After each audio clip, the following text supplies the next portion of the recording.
बिस्मिल्लाहिर्रहमानिर्रहीम। अस्सलाम वालेकुम माय यूट्यूब फैमिली। आज हम आपके लिए बना रहे हैं बहुत ही लजीज, बहुत ही मज़ेदार बाकरा गोश्त भुनी कढ़ाई।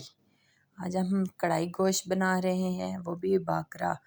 तो चले जी, हम आपको बताएंगे कि बहुत ही आसान और बहुत ही जल्दी से हम किस तरह बना सकते हैं बाकरा गोश्त, और वो भी बहुत ही लजीज और मज़ेदार।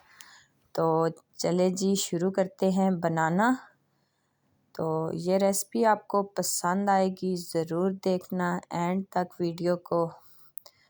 तो जो हमने इसके लिए ली हैं चीज़ें, बाकरा गोश्त आधा किलो है, टमाटर हैं, प्याज हैं और लहसुन अदरक का पेस्ट है। तो ये अभी हमने ये प्रेशर कुकर लिया है, इसके अंदर डाला है ऑयल डाला है, और हमने इसके अंदर डालना है गोश्त को। आधा किलो हमने गोश्त लिया है, ये हमने इसके अंदर ऐड करना है।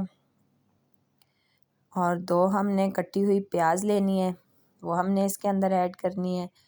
और ढेर सारा हमने लहसुन लेना है, क्योंकि लहसुन से बहुत ही अच्छा फ्लेवर आता है, ख़ास तौर पे बाकरे गोश्त का।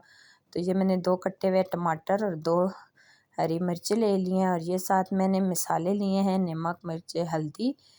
तो अभी मैंने प्रेशर कुकर लगाया है 10 से 15 मिनट तक। ये डाल के मैंने पानी नहीं डाला, उसी पानी में मैंने प्रेशर कुकर लगाया है। और ये देख सकते हैं मज़ेदार सा हमारा गोश्त जो है वो रेडी हो चुका है, बिल्कुल भून चुका है। मज़ेदार सी चटपट 2 मिनट बनने वाली रेसिपी तैयार हो चुकी है। तो ये देख सकते हैं कितना लजीज मज़ेदार हमारा गोश्त रेडी हो चुका है। तो जी जनाब, अभी हम इसकी डेकोरेशन के लिए ऊपर थोड़ी सी सब्ज़ मिर्चें ऐड करेंगे। तो ये हमारा गोश्त कढ़ाई तैयार हो चुका है, बाकरा गोश्त हमारा तैयार हो चुका है। तो उम्मीद करती हूँ आपको पसंद आएगा। पसंद आए तो वीडियो को लाइक कीजिएगा, शेयर कीजिएगा, सब्सक्राइब कीजिएगा, ताकि हर आने वाली वीडियो आप तक पहुँच सके। और कमेंट्स में मुझे ज़रूर बताइएगा कि आपको ये मेरी वीडियो कैसी लगी। ओके जी, ज़रूर ट्राई कीजिएगा, बहुत ही आसान रेसिपी है। आगे ईद स्पेशल आ रही है, कुर्बानी आ रही है, तो बहुत मज़ेदार गोश्त इस तरह बनता है। तो ज़रूर ट्राई कीजिएगा। ओके जी, अल्लाह हाफिज़।